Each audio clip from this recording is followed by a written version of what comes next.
बिस्मिल्लाहिर्रहमानिर्रहीम, अस्सलाम वालेकुम। मेरा नाम है नवीद शेख और आप देख रहे हैं सुपर टीम यूट्यूब चैनल। नूर मुकद्दम केस के हवाले से बहुत ज़्यादा खबरें हैं, बड़ी अहम पेशरफ्त है। सबसे बड़ी पेशरफ्त तो ये है कि तमाम हरबे, तमाम हीले, तमाम बहाने, तमाम सिफारिशें जो हैं वो नाकाम दिखाई देती हैं। और जो ज़ाहिर जाफ़र है उसके वालिदैन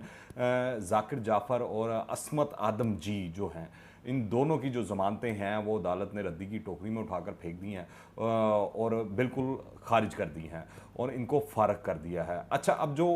हक़ाइक़ हैं, क्योंकि जो अदालत है उसके अंदर जो मुलज़िम का एतराफ़ी बयान है ज़ाहिर जाफ़र, वो भी कल पढ़ कर सुनाया गया और इस हवाले से जो दोनों साइडों के वकला थे उनमें आपस में काफ़ी बहस भी हुई इस हवाले से। तो वो तफसीलात हैं वो आपके गोज़ गुजार करता हूँ, पर पहले मैं आपको बता दूँ कि आज अदालत ने जो तफसीली फ़ैसला जारी किया है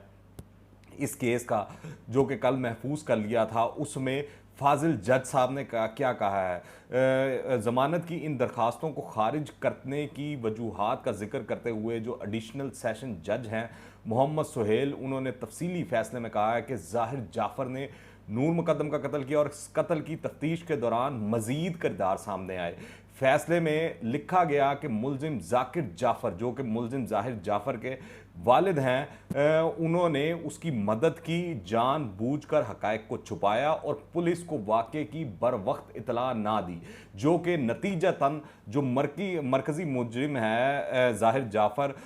उसको कत्ल करने में सहूलत फराम करने के मुतरादिफ है। अदालत का यह भी कहना था कि वक़ूए के बाद शवाहिद छुपाने की भी कोशिश की गई। रिकॉर्ड के मुताबिक मुलजिम ने नूर मुकद्दम को तशद्दुद का निशाना बनाते हुए बेईमाना कत्ल किया और इनका सर जो है वो धड़ से जुदा कर दिया। अदालत का यह भी कहना था कि मुलजिम और इसके वालिद के दरमियान कॉल्स के रिकॉर्ड से साबित होता है ज़ाकिर जाफ़र भी जुर्म में शरीक है। अदालत ने अपने फैसले में लिखा कि इस्तग़ासा के मुताबिक मुलजिम कत्ल की वारदात के दौरान अपने बेटे के साथ मुसलसल राब्ते में था और मुलजमान ज़ाकिर जाफ़र और अस्मत आदम जी को कत्ल में शरीक जुर्म साबित करने के लिए रिकॉर्ड पर काफ़ी मवाद जो है वो मौजूद है। अदालत ने अपने फैसले में ये भी लिखा कि इन दोनों शरीक मुलजमान यानी कि जो वालदैन हैं ज़ाहिर जाफ़र के, ज़ाकिर जाफ़र और अस्मत आदम जी, उनके ऊपर संगीन नौयत के जुर्म में मुआवनत की और वो ज़मानत के गैर मामूली रिलीफ के मुस्तहिक नहीं हैं। तो ये अदालत का कहना था, जज साहब का कहना था आज कोर्ट के अंदर। और अब मेरे ख्याल से इनके पास जो अब नेक्स्ट प्लेटफॉर्म रह गया, अब ये हाई कोर्ट के अंदर अपील दायर करेंगे ज़मानत के हवाले से। जो अस्मत आदम जी हैं या ज़ाकिर जाफ़र हैं, जो ज़ाहिर जाफ़र के वालदैन हैं। अच्छा, गुज़िश्ता रोज़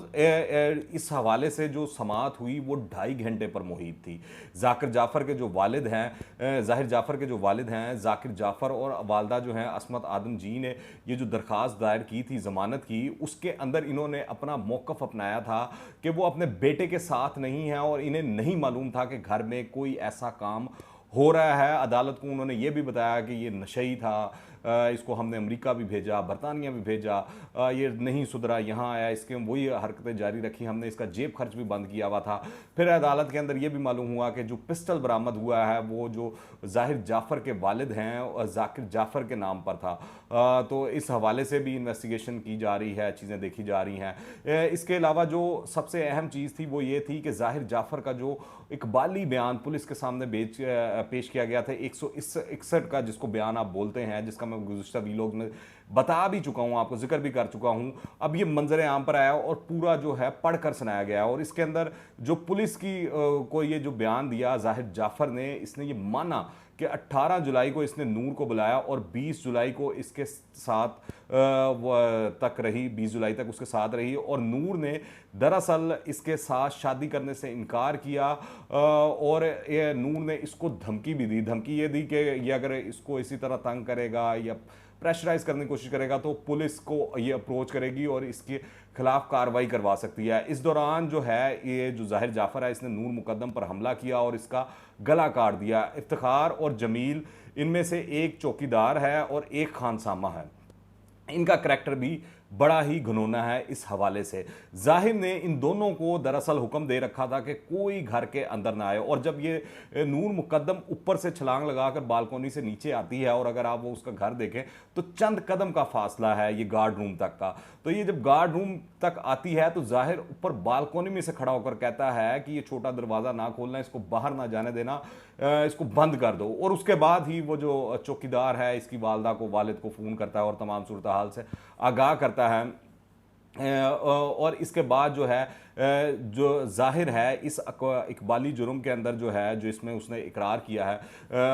जाहिर जाफ़र अपने वालिद को फ़ोन करता है कत्ल करने के बाद, और वो बताता है कि उसने अपने वालिद को कॉल की और बताया कि उसने कत्ल कर दिया, जिस पर उसका वालिद जो है उसको जवाब देता है कि वो सब कुछ संभाल लेंगे, आप घबराए ना, परेशान ना हो। इसके बाद जो है इसके वालिद थेरेपी वर्क्स वालों को कॉल करते हैं, वो जाते हैं और उनको कहा जाता है कि वो लाश को ठिकाने लगाएं। पर जो जाहिर जाफ़र है वो इस जो है बयान के अंदर वो बताता है 161 के बयान के अंदर कि मैं बहुत घबराया हुआ था, और मैं थेरेपी वर्क्स वाले जब घर के अंदर दाखिल होते हैं तो मैंने घबराहट पर एक बंदे पर उस पर हमला कर दिया। साथ ही जो जाहिर जाफ़र है उसने जब नूर का गला काटा तो उसके बाद उसका मोबाइल फ़ोन जो है किसी और कमरे में छुपा दिया। और जो अदालत के अंदर ये सारी गुफ्तगू हुई और अब तो फैसला आ गया है कि इसके अंदर इसकी वालदा और वालिद जो हैं वो बराबर के शरीक थे। पर इस पर जाहिर के वालिदैन के जो वकील हैं उनका कहना है कि कानून में पुलिस के सामने दिया गया जो बयान होता है उसकी कोई अहमियत नहीं होती। अलबत्ता मुझे जो 161 का बयान है इसकी कोई अहमियत नहीं होती, वैल्यू नहीं होती। जबकि अगर मजिस्ट्रेट के सामने बयान दिया जाता जो 164 का बयान है उसकी अहमियत होती है। फिर वो कहते हैं कि 3 दिन से जो है ये नूर मुकद्दम जो है गायब रही, तो जो इनके वालदैन थे नूर मुकद्दम के, उन्होंने FIR क्यों नहीं दर्ज कराई, कुछ शिकायत क्यों नहीं दर्ज कराई। फिर मैंने जिस तरह आपको बताया कि जाहिर का जो है नान नफ़का इसके घर वालों ने बंद किया हुआ था, ये अदालत में उन्होंने बयान दिया, पता नहीं उन्होंने दिया हुआ था कि नहीं किया हुआ था, और कहा हुआ था कि वो अपनी इंडिपेंडेंट ज़िंदगी गुजार रहा था और सारा कुछ कर रहा था। पर फिर बीच में सवालात उठे कि वो जो फ़ोन पर राब्तों में रहा और सारा कुछ रहा, वो किस लिए वो राब्ते कर रहा था। और ज़मानत की दरखास्तों के हक़ में मुलज़मान के जो वकील थे रिजवान अब्बासी, ये कल के मैं तो आपको सारी सूरत हाल बता रहा हूँ, उन्होंने दलाइल देते हुए कहा कि वकूए की रात 11:30 बजे जो है मकतूला के वालिद शौकत मुकद्दम की मुदियत में मुकदमा दर्ज हुआ था। उन्होंने कहा इस वाक़े के पहले रोज़ ही इनके मोक्कल ने ना सिर्फ इस वाक़े की खुलेआम मजम्मत की, बल्कि इस हवाले से उन्होंने अखबार में इश्तहार भी दिया था जिसमें वाक़े की मजम्मत करने के साथ साथ इस वाक़े में मुलव्विस मरकज़ी मुलजिम जाहिर जाफ़र के साथ इस कत्ल की हद तक ला ताल्लुकी का इजहार किया गया था। मगर आपको मैं बताऊं, कल की भी ये जितनी पेशरफ्त हुई, सारा कुछ हुई, उसके अंदर भी यही जाहिर करने की कोशिश की कि जो ज़हनी तौर पर जाहिर जाफ़र था वो ठीक नहीं था, वो थोड़ा डिस्टर्ब था। यही प्ली जो है वालदैन के वकील हैं वो भी बताते रहे और वो कहते रहे। अच्छा, कल की जो सारी प्रोसीडिंग्स हुई उसके अंदर जाहिर जाफ़र भी मौजूद था, जाकिर जाफ़र जो वालिद हैं उसके वो भी मौजूद थे, असमत आदम जी वो भी मौजूद थी, जो नूर मुकद्दम के वालिद हैं वो भी वहाँ पर थे, और इसी तरह जो सारे वकील हैं वो भी उधर मौजूद थे। अच्छा, फिर उन्होंने कहा कि इनके जो मोक्कल है, ये मैं बात कर रहा हूँ जाकिर जाफ़र के वकील की, जाकिर जाफ़र ने तो ये बात खुलेआम की थी कि वो कत्ल के इस वाक़े के बाद मकतूल ख़ानदान के साथ खड़े हैं, अपने बेटे के साथ नहीं। रिजवान अब्बासी का कहना था कि पुलिस ने जिस्मानी रिमांड के दौरान मुलजिम जाकिर जाफ़र को नहीं पता, जाहिर जाफ़र से लिए गए बयान की रोशनी में इनके मोक्कल और उनकी एहलिया को शामिल तफ्तीश किया है। उन्होंने कहा कि मुलजिम जाकिर जाफ़र को नहीं पता था कि इनके घर में कोई ऐसा काम हो रहा है जो कि खिलाफ कानून है। मुलजमान के वकील का ये भी कहना था कि इनके मोक्कल ने पुलिस को कौन सी मालूमात गल दी और कौन से सबूत छुपाए, इस बारे में पुलिस के रिकॉर्ड पर कुछ भी मौजूद नहीं है। रिजवान अब्बासी ने ये सवाल उठाया कि क्या असमत आदम जी का अपने बेटे जाहिर जाफ़र के साथ रब्ता करना जुर्म है। उन्होंने कहा कि ये तो मामूल का रब्ता था, जबकि पुलिस के रिकॉर्ड में मुलजमान के दरमियान स्क्रिप्ट कॉल, वॉइस मैसेज या व्हाट्सएप मैसेज कुछ भी मौजूद नहीं है। इस मुकदमे के सरकारी वकील जो हैं नसीम ज़िया, उन्होंने फिर इसको काउंटर करते हुए कहा कि जिस वक्त नूर मुकद्दम मरकज़ी मुलजिम ज़ाहिर जाफ़र की तहवील में थी तो उस वक्त मुलजिम के जो वालदैन थे उनके साथ उसकी बातचीत हो रही थी, लेकिन मुलजिम के वालदैन ने इस बारे में पुलिस को आगाह नहीं किया था। उन्होंने कहा कि जब घरेलू मुलाजिम जमील ने भी मुलजिम जाकिर जाफ़र और मुलजमा असमत आदम जी को कॉल की थी तो इस वक्त मुलजिम ज़ाहिर जाफ़र नूर मुकद्दम को कत्ल कर रहा था और इन दोनों मुलजमान ने पुलिस को मुतला करने की बजाय थेरेपी सेंटर वालों को फ़ोन किया। तो ये वही चीज़ें हैं जो पहले सामने आ चुकी हैं, बातचीत होती रही है कि दोनों माँ बाप ने पुलिस को बुलाने की बजाय थेरेपी सेंटर वालों को बुलाया और इसको कवर करने की कोशिश की, और जो मुलाजमीन थे उन्होंने भी पुलिस को नहीं बताया और नहीं बुलाया। यहाँ तक कि जो राह चलते हुए जो पुलिस की पेट्रोलिंग हो रही थी उस इलाके के अंदर, तो राह चलते हुए एक राहगीर ने ये सारी चीज़ें बताई और सब कुछ पता लगा। और इस हवाले से जो मुकदमे के मुद्दई और मकतूल के वालिद हैं शौकत मुकद्दम, उनके जो वकील हैं शाह खावर, उनका कहना था कि इनके मौक्कल ने पुलिस की मौजूदगी में अपनी बेटी की लाश को देखा जिसका सर मुलजिम ने धड़ से जुदा कर दिया था। उन्होंने कहा कि मोबाइल डाटा से ये बात साबित होती है कि ये दोनों मुलजमान अपने बेटे के साथ राब्ते में थे, यानी जाकिर जाफ़र और असमत आदम जी। शाह खावर का ये भी कहना था कि इन दोनों मुलजमान से जब घरेलू मुलाजिम जमील ने रब्ता किया तो इन दोनों ने इन्हें नहीं कहा,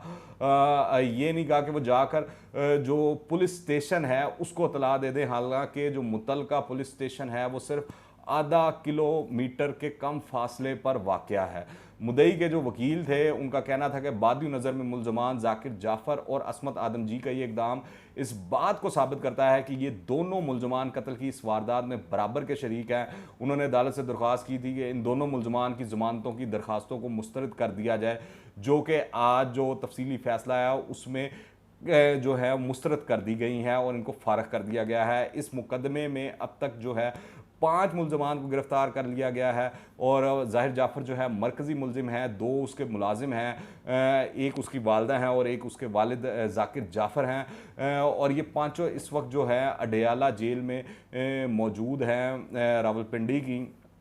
और जो नूर मुकद्दम की तफ्तीशी की टीम है जो इस मामले की तफ्तीश कर रही है, उसमें से एक एहलकार ने आज मीडिया से चंद बातें की हैं और वो भी बड़ी अहम है कि वकूए के रोज़ मुलजिम ज़ाहिर जाफ़र और जो शरीक मुलजमान हैं जाकिर जाफ़र और असमत आदम जी ने जिन अफराद के साथ रब्ते किए थे, इनमें से अक्सरियत के साथ जो है पुलिस का रब्ता हो चुका है और इस ज़मन में इनके बयान भी जो कलम बंद हैं वो किए जा चुके हैं। कुछ अफराद को पूछगिछ के बाद तहवील में भी लिया गया है। ताहम जो अहलकार हैं उसने इन अफराद से होने वाली तफ्तीश के बारे में बताने से ग्रेज किया। पुलिस एहलकार के मुताबिक जाए वारदात पर मरकज़ी मुलजिम ज़ाहिर जाफ़र के बाद अगर किसी का किरदार अब तक तफ्तीश में सामने आया है तो वो चौकीदार जो है इफ्तिखार है, क्योंकि ये वही इफ्तिखार है जिस शख्स को जो ये चौकीदार है ज़ाहिर जाफ़र हुक्म देता है कि आपने दरवाज़ा नहीं खोलना। अगर ये उस वक्त दरवाज़ा खोल देता या उस वक्त पुलिस को बर वक्त इतला दे देता और ज़ाहिर जाफ़र के साथ कोऑपरेट ना करता, नूर मुकद्दम के साथ करता, तो आज नूर मुकद्दम की जान बच सकती थी। तो इसका किरदार बड़ा अहम है और इसका जो बयान होगा वो भी बड़ा अहम होगा अदालत के अंदर। और तफ्तीशी टीम के एहलकार के मुताबिक इफ्तिखार ने ना सिर्फ दरवाज़ा बंद करके नूर मुकद्दम को बाहर जाने से रोका, बल्कि नूर मुकद्दम को दोबारा कमरे में ले जाने के लिए ज़ाहिर जाफ़र की मदद भी की। और ये जो 40 घंटे से ज़ायद की फुटेज है, सीसीटीवी फुटेज है, उसमें ऐसे इंकशाफात और चीज़ें हैं जिससे ये चीज़ साबित हो जाती है कि जो ज़ाहिर जाफ़र है उसके साथ कम अज़ कम अगर मुलविस नहीं तो उनकी मदद ज़रूर शामिल है, जो घर के अंदर मौजूद मुलाजिम थे और जो वालदैन थे जिनसे बार बार ज़ाहिर जाफ़र रब्ता कर रहा था। तो ये सूरत हाल है